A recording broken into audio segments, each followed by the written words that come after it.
All right, and welcome back for another episode of Carnivore Trades. Today is Monday, January 2nd, 2023. If you're not done so already, please give the video a thumbs up, like, comment, subscribe to the channel. Come find me on carnivoretrades.com for swing trading alerts and analysis. Anyways, doing a special little video today as the markets are closed. First day of the trading year will be tomorrow. Hope everybody had a great, safe New Year's. And this video is on what I want people to stop doing. I see this all the time, and even from some people who I think are experienced here, but this is something that's one of my pet peeves here, and it's technical analysis on leveraged ETFs. So I'm going to explain why you shouldn't do this here, and I'll show you some examples. But first, if you guys are not familiar with how these ETFs work, so some of them work differently than others. But generally, the levered ETFs, most of them, well, they all will go to zero eventually. That's why they have to keep doing reverse splits.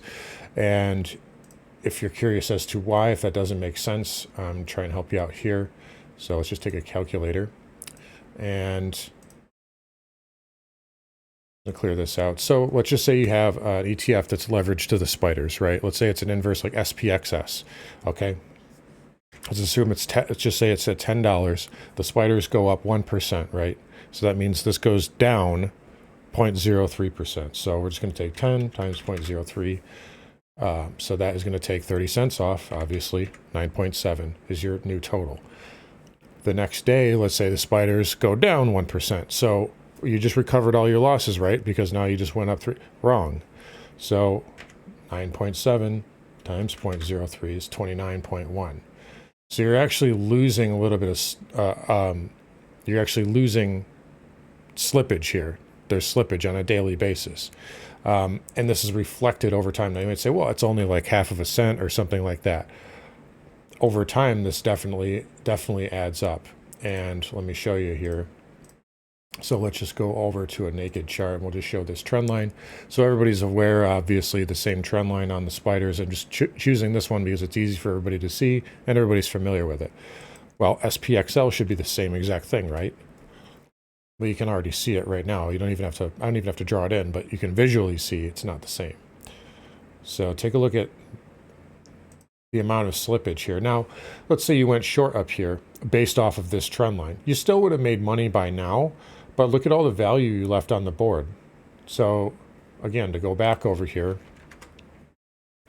you basically barely pierced through. Let's say you shorted here on December 1st on the SPY, and you shorted here. I mean, you're leaving, 4 or 5 points on the upside, which is quite a bit for a $70 equity.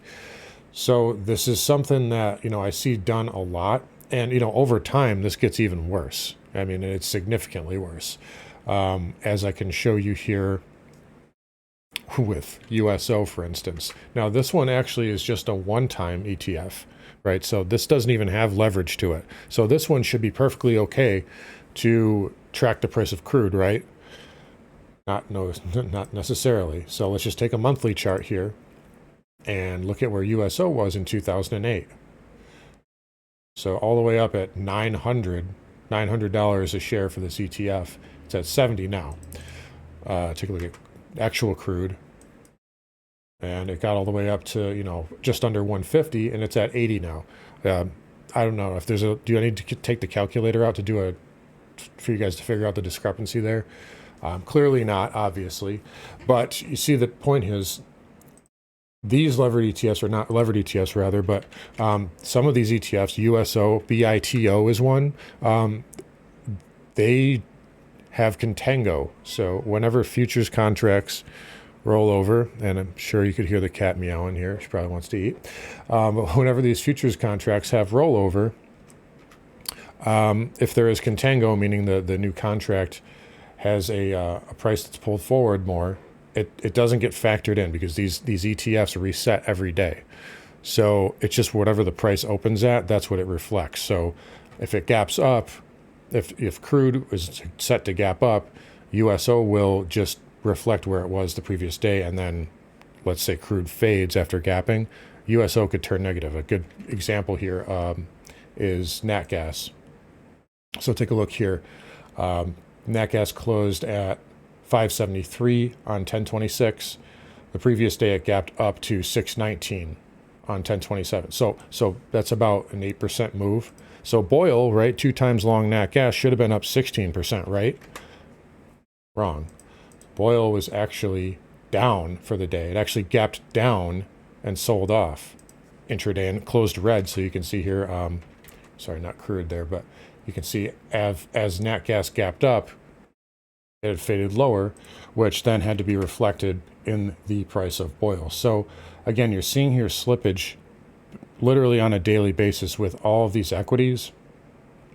And it's you know, to quote Peter Griffin, it grinds my gears when I see people doing, you know, technical analysis on SQQQ. Now, I can understand if it's like an intraday thing, you know, if you're just doing day trades and stuff like that, that's one thing, I suppose. But when I see long-term trend lines or, you know, oh, SQQ got down to this support level back here, just use the cues. Like this is what you do. You just use the cues. And then if you want to use SQQQ, that's fine, but base your trade off of what the Qs are doing. Base, you know, if you want to take SPXS or SPXL, just base it off what the spiders are doing. If you want to do USO or, you know, UCO, which is leveraged, or SCO, which is leveraged, use crude, okay? Base your level off crude and then just take the trade with the ETF. Same thing with nat gas, BITO, Bitcoin. By the way, remember when this debuted last year, and there was all these analysts saying, oh, this is great because it's going to legitimize Bitcoin. They're going to be able to, all these funds are now going to be able to put Bitcoin in their portfolio. If your investment advisor puts this in your portfolio, fire them immediately, because this is the same setup as USO. It's the same thing. It's got the contango slippage to it. So this is, in 10 years, this is what BITO is going to look like, regardless of what Bitcoin's price is at. So please just stop doing this technical analysis stuff on these ETFs. Just use the actual equity, and then, you know, take your trades with the levered ETF if you want to. So yeah, just wanted to do this little video here as markets are closed today. Hope I could help everybody out with some of the information in here. Anyways, I'm going to wrap it up here. Looking forward to the markets opening tomorrow and seeing all you guys in the forum, in the chat. You guys take care. Come find me on carnivoretrades.com. Talk to you guys all tomorrow.